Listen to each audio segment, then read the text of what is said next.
ప్రియమైన స్నేహితులందరికీ యేసుక్రీస్తు నామములో శుభవందనాలు. ఒక చిన్న మనవి ఏంటి అంటే, ఈ వీడియోలు మీరు చూస్తున్నప్పుడు దయచేసి స్కిప్ చేసి చూడకండి, అనాలోచనగా చూడకండి, ఆధ్యాత్మిక కోణంలో చూడండి.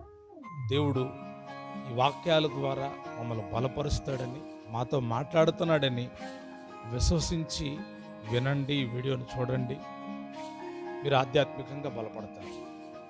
మీరు విన్న తర్వాత తప్పకుండా లైక్ చేయడం, షేర్ చేయడం మర్చిపోకండి. ఇతరులకు తప్పకుండా షేర్ చేయండి. మీరు విని బలపడాలని, మీరు విని ప్రభు రాకడకు సిద్ధపడాలని ఈ మాటలు తెలియజేస్తూ ఉన్నాం. దయతో ఎవ్వళ్ళు స్కిప్ చేసి అనాలోచనకు చూడొద్దని మనం చేస్తూ ఉన్నాను. భక్తితో చూసి దేవుడిచ్చి ఆశీర్వాదాలు పొందుకుంటారని ఆశిస్తూ ఉన్నాను. దేవుడు మిమ్మల్ని దీవించును గాక. కొంచెం లెంతగా ఉంటుంది, అంటే ఒక్కొక్కసారి కొన్ని వీడియోలు షార్ట్గా ఉంటాయి, కొన్ని వీడియోలు కొంచెం గంట ఉండొచ్చు. అయినప్పటికీ మీరు స్కిప్ చేసి చూస్తే, ఫాస్ట్గా వెళ్ళి చూస్తే ఏమీ అర్థం కాదు. మీరు తప్పకుండా స్కిప్ చేయకుండా శ్రద్ధగా చూడండి.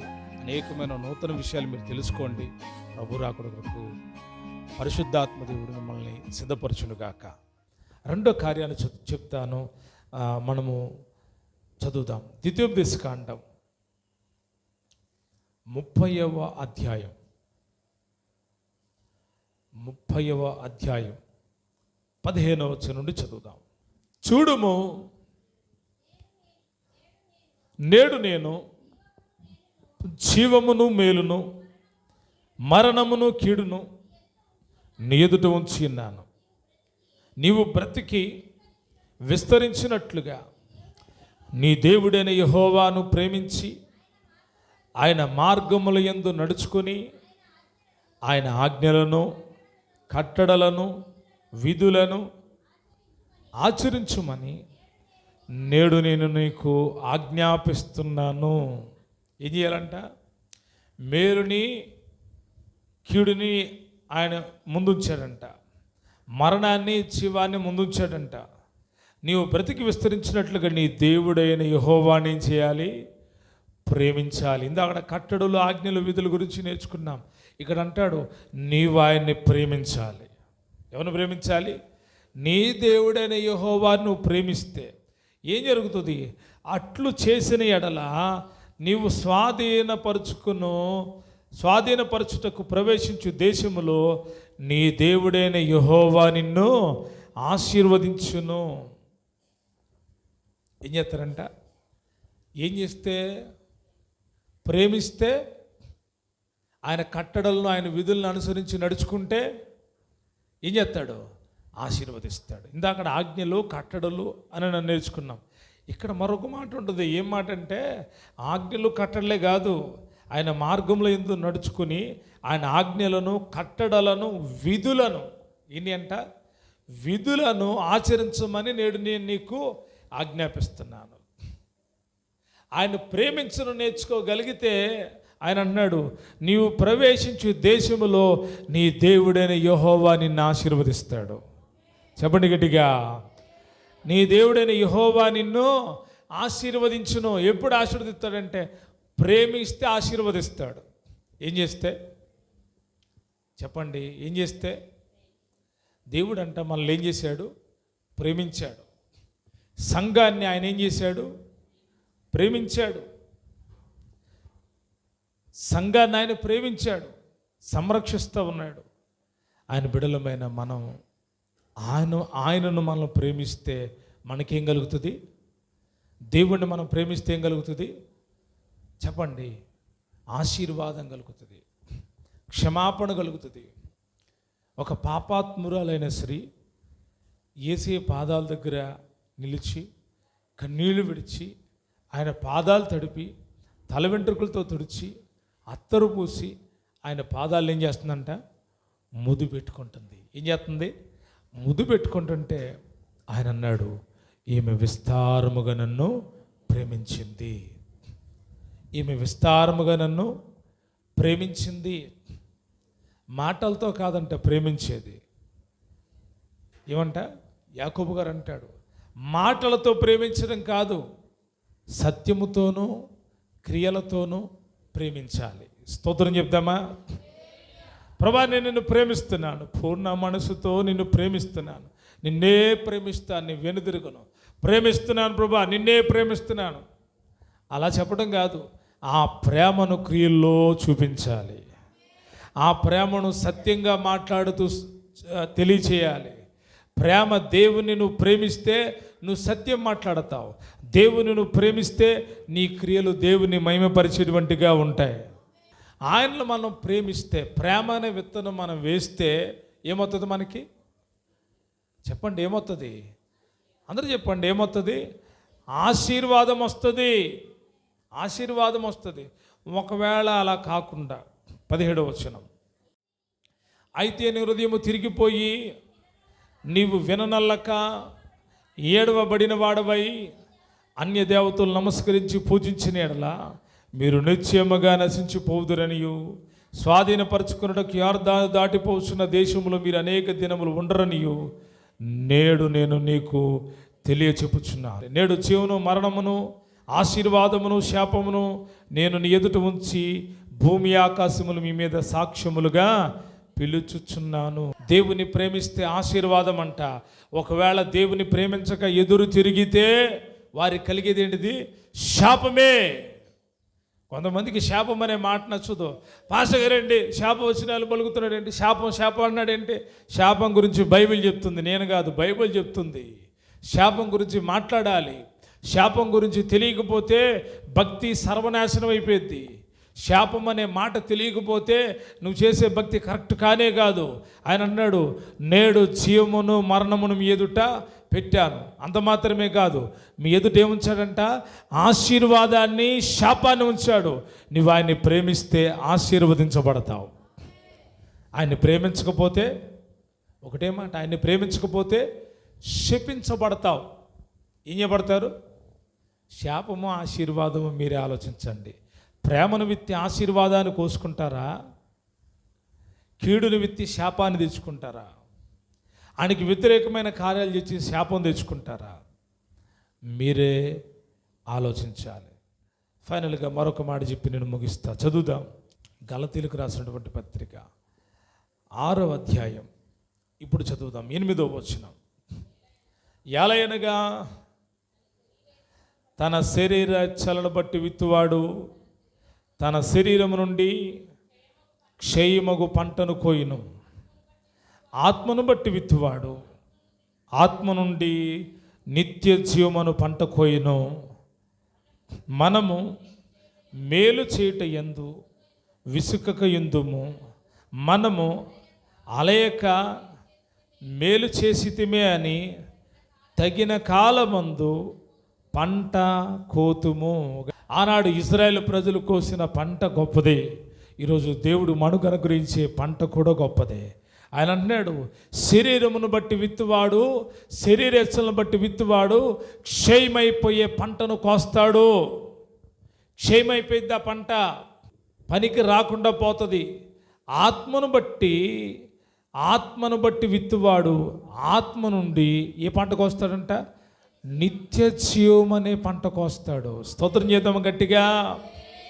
మనం ఆత్మ సంబంధమైన వాటిని మన హృదయంలో నాటుకోవాలి. మనం ఆత్మ సంబంధంగా నాటబడాలి. మీరు క్రీస్తుతో లేపబడిన వారైతే పైన వాటిని వెదకండి. మీరు ఆత్మ సంబంధులుగా నాటబడాలి, శరీర సంబంధులుగా కాదు, ఆత్మ సంబంధంగా నాటబడాలి. ఎందుకో తెలుసా? ఆత్మకి శరీరకి విరోధం అంటే ఒకసారి ఆ మాట కూడా చదువుదాం ఒకసారి. 16వ వచనం, 5వ అధ్యాయం 16వ వచనం. నేను చెప్పినది ఏమనగా, ఆత్మానుసారంగా నడుచుకోండి, అప్పుడు మీరు శరీరేచ్ఛను నెరవేర్చరు. శరీరము ఆత్మకును ఆత్మ శరీరమునకు విరోధముగా ఆపేక్షించుచున్నవి. ఇవి ఒకదానికి ఒకటి వ్యతిరేకముగా ఉన్నవి గనుక మీరేవి నిశ్చయింతురో వాటిని చేయకుందురు. దేనికంట విరోధం? చెప్పండి. ఆత్మ ఎక్కడ ఉంటుంది? ఒక ఆమెని నీ ఆత్మ ఎక్కడుందంటే అక్కడ ఉంది అంటుంది. ఎక్కడంట? ఆమె ఆత్మ ఎక్కడ ఉందంట? పైన ఉందంట. మరి నువ్వు ఇక్కడే ఉన్నావుగా అంటే, ఇక్కడ ఒక ఆత్మ ఉందయ్యా, నా ఆత్మ అక్కడే ఉంది. చచ్చిపోయే ముందు ఎవరి చుట్టూ తిరుగుతుంది? ఆ చిన్నదాన్ని పిలవండి, దాన్ని చూడాలి. నీ ఆత్మ ఎక్కడుంది? శరీరమును బట్టి విత్తువాడు శరీరాశలను బట్టి విత్తువాడు, శరీర కోరికలను బట్టి విత్తువాడు అక్షయమైన పంటగోడు క్షయమనే పంట కోస్తాడు. శరీర కార్యాలు ఏంటి అని అంటే అక్కడ రాయబడిన చదువుతామా ఇప్పుడు? శరీర కార్యములు స్పష్టమై ఉన్నవి. అవేవనగా జారత్వము, అపవిత్రత, కామకత్వము, విగ్రహారాధన, అభిచారము, ద్వేషములు, కలహము, మత్సరములు, క్రోధములు, కక్షలు, భేదములు, విమతములు, అసూయలు, మత్తతులు, అల్లరితో కూడిన ఆటపాటలు మొదలైనవి.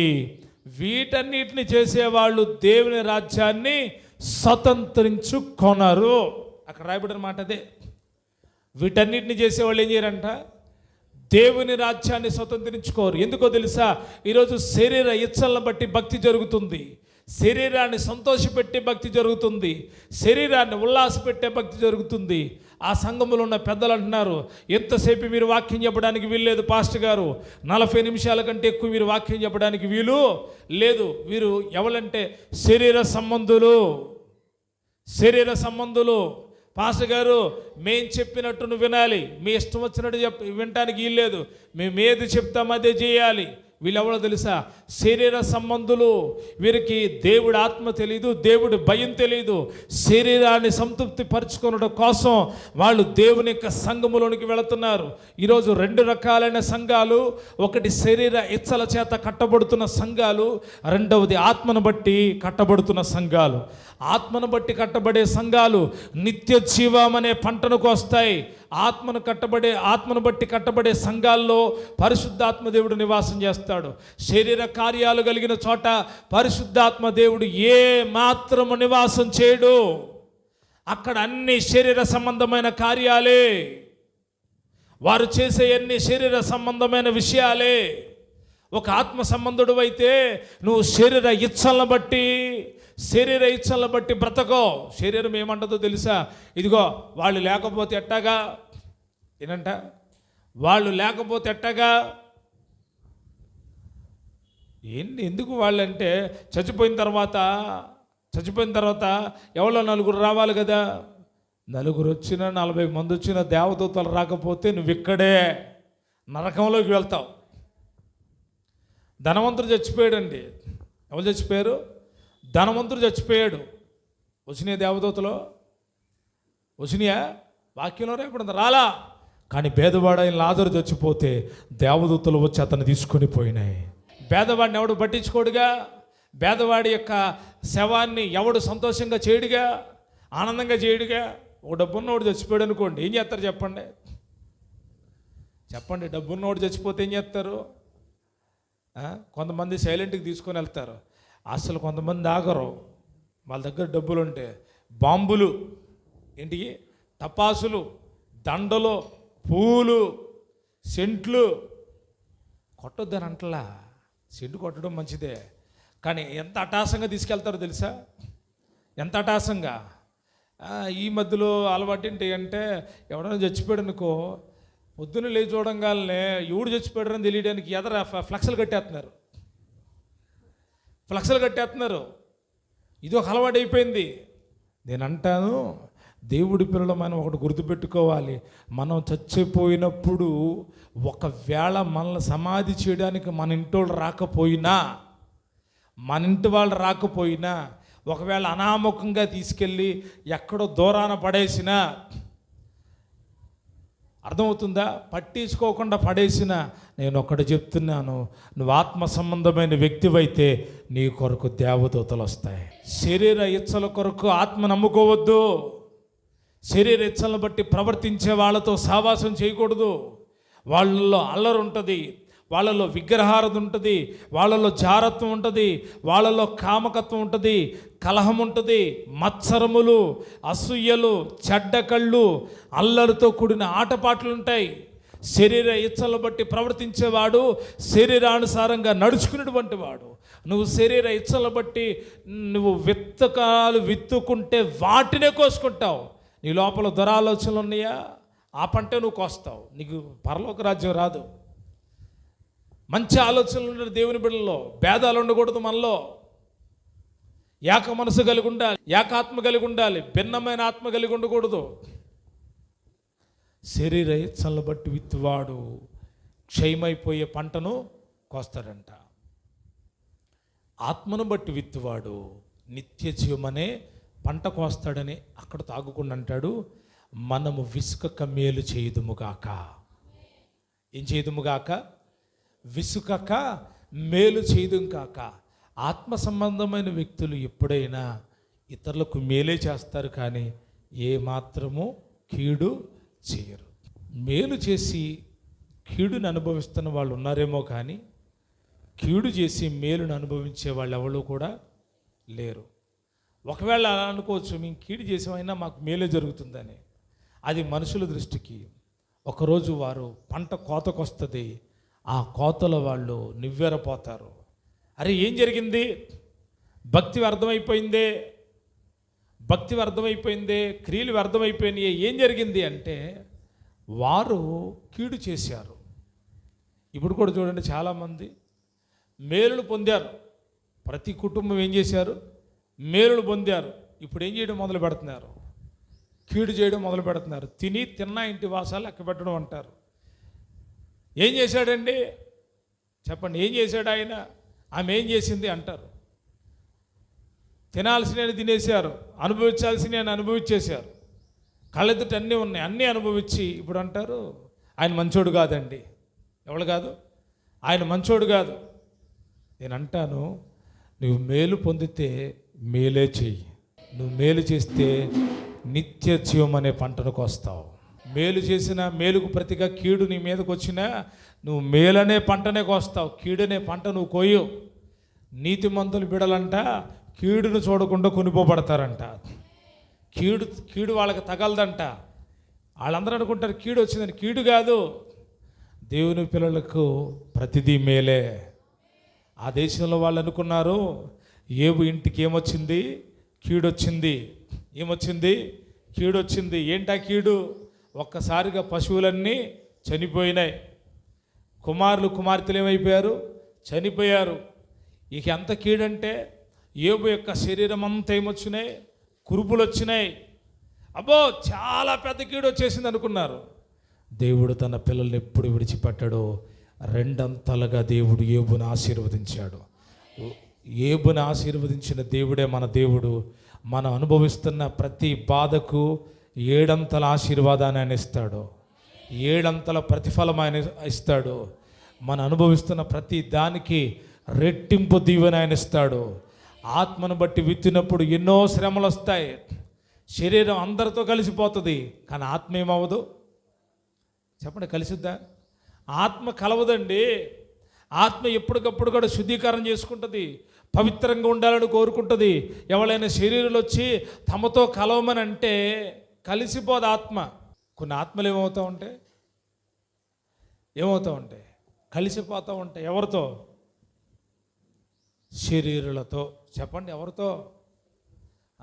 లోకంలో ఉన్నాం కదండి, లోకంలో ఉన్నాంగా, మరి ఎలాగ తప్పదు అని అంటే, లోకంలో ఉన్నావు కాబట్టే, లోకంలో ఉన్నావుగా. కలిసిపోవడం అంటే అర్థం ఏంటంటే పలకరించొద్దని కాదు. కొంతమంది వాక్యం వినేసి పక్కంటి వాళ్ళతో కూడా మాట్లాడరు, ఇలాగ మూతిట్టు బిగబట్టుకొని కూర్చుంటారు. అలాగ ఉండమని చెప్పలే ప్రభు. నువ్వు పలకరించు, కానీ వాళ్ళు దేవునికి వ్యతిరేకంగా చేసే ఏ కార్యాల్లో నువ్వు కలిసిపోవద్దు. అలాగైతే ఎలాగండి? అలాగైతే ఎలాగా? వాళ్ళు మళ్ళా రారు కదా. వాళ్ళు రాకపోతే నీకెందుకు? అసలే పెద్ద బలగం రావాలంటే నీ వెనకమాల చెప్పండి, బలగం రావాలా? ఏలియా అంటాడు, హలో, నా వెనకమాల పెద్ద బలగమేమీ లేదు, నేనొక్కడనే యెహోవా సన్నిధిలో నిలబడ్డాను, నేనొక్కడనే యెహోవా సన్నిధిలో నిలబడ్డాను. మీరు ఎంతమంది ఉన్నారు? 400 మంది ఉన్నారా? కానీ మీరే మొదలు పెట్టండి. ఏ దేవుడు అగ్నిని తీసుకొచ్చి ఈ కందకమందున్న ఈ బలిపీఠం మీద ఉన్న బలిని కాల్చుతాడో ఆ దేవుడే దేవుడు. ఆ దేవుడిని మనం ఏం చేద్దాం? సేవిద్దాం. 450 మంది ఒక పక్కన ఉన్నారండి. వారు ప్రార్థనలు చేస్తున్నారు, వారు మొరపెడుతున్నారు, కేకలు పెడుతున్నారు. 400 మంది వారు తమ దేవతలకు ప్రార్థన చేస్తే అగ్ని రాలా, దిగిరాల. మధ్యాహ్నం అవుతుందంటే ఇల్లు అన్నాడు, మీ దేవుడు నిద్రపోతున్నాడు ఏమోరా, గట్టిగా పిలవండి అంటున్నాడు. ఏమంటున్నాడు? ఒక్కడే నిలబడ్డాడు, రే మీ దేవుడు నిద్రపోతున్నాడేమో పిలవండ్రా అంటే వాళ్ళ కోపాలు వచ్చేసినాయి అంట. వీడు ఒక్కడే ఉండి మనల్ని హేళన చేస్తున్నాడని చెప్పి శస్త్రములతో, కత్తులతో వారి శరీరాలను కోసుకొని మరి ఎక్కువగా బయలారా బయలారా అని అరుతున్నారంట. గట్టిగా రక్తం కారుతూ ఉంటే. కానీ ఎవరు రాట్లా? అగ్ని దిగి రాట్లా, బయలుదేవుడు రాట్లా.